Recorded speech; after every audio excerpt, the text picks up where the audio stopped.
شعر نمبر 2 کی تشریح ہے۔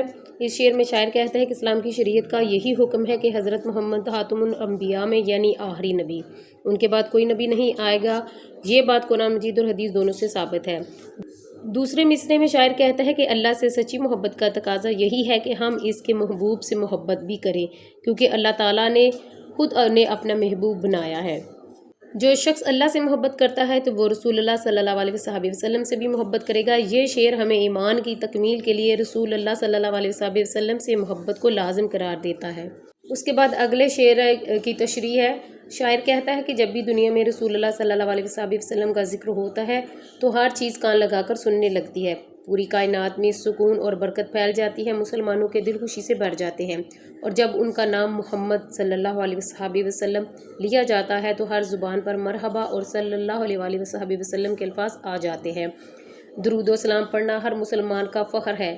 یہ شعر ہمیں سکھاتا ہے کہ نبی کریم صلی اللہ علیہ وسلم کا ذکر ہی ہمارے دلوں کا سکون ہے، ہمیں ہر وقت درود شریف پڑھتے رہنا چاہیے۔ اس کے بعد شعر نمبر 4 کی تشریح ہے۔ شاعر کہتا ہے کہ رسول اللہ صلی اللہ علیہ وسلم کے نقش قدم یعنی آپ صلی اللہ علیہ وسلم کی سنت اور سیرت ہی ہمارے لیے ہدایت کا چراغ ہے۔ اگر ہم ان کے طریقے پر چلیں گے تو کبھی گمراہ نہ ہوں گے۔ یہی راستہ ہمیں اللہ کی مغفرت اور جنت تک پہنچانے والا ہے۔ دنیا کی ہر کامیابی اور آخرت کی نجات اسی میں ہے کہ ہم نبی کریم صلی اللہ علیہ وسلم کے طریقے پر زندگی گزاریں۔ شاعر ہمیں یہ ترغیب دے رہا ہے کہ ہم اپنی زندگی کو سنت کے مطابق بنائیں۔ اس کے بعد شعر نمبر 5 کی تشریح ہے۔ اس شعر میں شاعر کہتا ہے کہ حضرت محمد صلی اللہ علیہ وسلم کی نبوت توحید کے نور کا مرکز ہے۔ آپ صلی اللہ علیہ وسلم کی ذات سے ہی پوری کائنات میں اللہ کی وحدانیت کا پیغام پھیلا۔ شاعر کہتا ہے کہ میں آپ صلی اللہ علیہ وسلم کو ابتدا بھی کہوں اور انتہا بھی، کیونکہ آپ صلی اللہ علیہ وسلم ہی تخلیق کائنات کا مقصد ہے۔ اللہ تعالیٰ نے فرمایا، ترجمہ، اگر تم نہ ہوتے تو میں کائنات نہ بناتا۔ یہ شعر نبی کریم صلی اللہ علیہ وسلم کے مقام و مرتبے کی بلندی بیان کرتا ہے۔ شعر نمبر 6 کی تشریح ہے۔ شاعر کہتا ہے کہ مدینہ منورہ کی گلیوں کی خاک میرے لیے سرما ہے جو میری آنکھوں کو روشنی دیتی ہے۔ وہ خاک عام مٹی نہیں بلکہ وہ مبارک مٹی ہے جو رسول اللہ صلی اللہ علیہ وسلم کے قدموں سے چھوئی ہوئی ہے، اس لیے اسے خاک شفا کہا جاتا ہے کیونکہ اس میں روحانی شفا اور برکت ہے۔ تمام عاشقان رسول کے لیے مدینے کی مٹی سے بڑھ کر کوئی نعمت نہیں ہے۔ یہ شعر ہمیں مدینہ منورہ اور رسول اللہ صلی اللہ علیہ وسلم سے محبت کا اظہار ہے۔ اس کے بعد شعر نمبر 7 یعنی آخری جو شعر ہے اس کی تشریح ہے۔ آخری شعر میں شاعر کہتا ہے کہ جب بھی مجھے مدینہ یاد آتا ہے تو میری آنکھوں سے آنسو بہنے لگتے ہیں۔ یہ آنسو محبت عقیدت اور فراق کے ہیں۔ شاعر اپنی آنکھوں کے آنسو کو آب بقا یعنی ہمیشہ رہنے والا پانی کہتا ہے، کیونکہ یہ آنسو عشق رسول اللہ صلی اللہ علیہ وسلم کی علامت ہے۔ یہ شعر ہمیں سکھاتا ہے کہ سچا عاشق رسول صلی اللہ علیہ وسلم ہمیشہ مدینہ کی یاد میں روتا ہے اور اسی میں سکون پاتا ہے۔ اس کے بعد ایکسرسائز کے جو سوال ہیں ان کے جواب نوٹ کر لیں۔ سب سے پہلا سوال ہے، نعت کس زبان کا لفظ ہے اور اصطلاحاً نعت کے کیا معنی بتائے جاتے ہیں؟ تو اس کا جواب ہے، نعت عربی زبان کا لفظ ہے اور اصطلاحاً نعت سے مراد رسول اللہ صلی اللہ علیہ وسلم کی مدح و ثنا بیان کرنا، ان کی تعریف، شان اور محاسن بیان کرنا ہے۔ سوال نمبر 2 ہے، شاعر کے نزدیک شریعت اور محبت کے تقاضے کیا ہیں؟ تو اس کا جواب ہے، شاعر نے کہا ہے کہ شریعت کا تقاضا ہے کہ حضرت محمد صلی اللہ علیہ وسلم خاتم النبیین ہیں، اور محبت کا تقاضا ہے کہ ہم اللہ کے محبوب سے سچی محبت کریں۔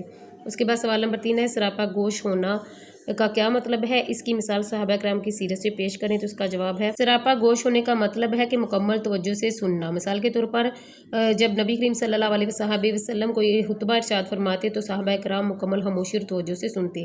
اس کے بعد سوال نمبر 4 ہے، چشم آب بقا ایک تلمیح ہے، اس کی وضاحت کریں۔ اس کا آنسر ہے، چشم آب بقا سے مراد ہمیشہ رہنے والا پانی یعنی آنسو۔ یہ آنسو عشق رسول اللہ صلی اللہ علیہ وسلم میں بہنے والا آنسو جو کبھی نہ ختم ہو اور دل کو پاکیزگی دے۔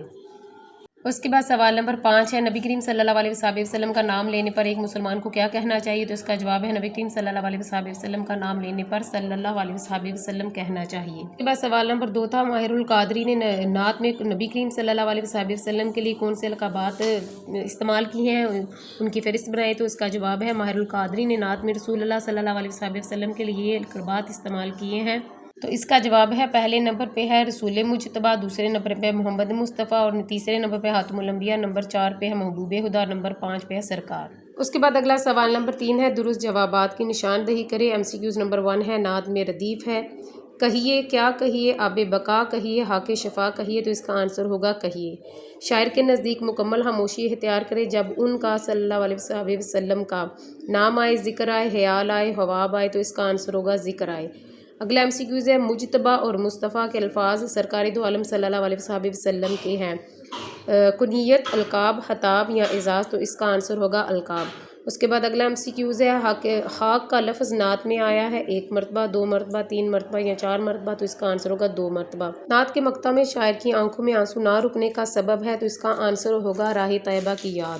سو ڈیئر اسٹوڈینٹس، یہ تھا آج کا ہمارا لیسن۔ امید ہے آپ کو ویڈیو پسند آئی ہوگی۔ اگر ویڈیو پسند آئی ہو تو دوسروں تک ضرور شیئر کریں۔ ملتے ہیں نیکسٹ ویڈیو میں، تب تک کے لیے اللہ حافظ۔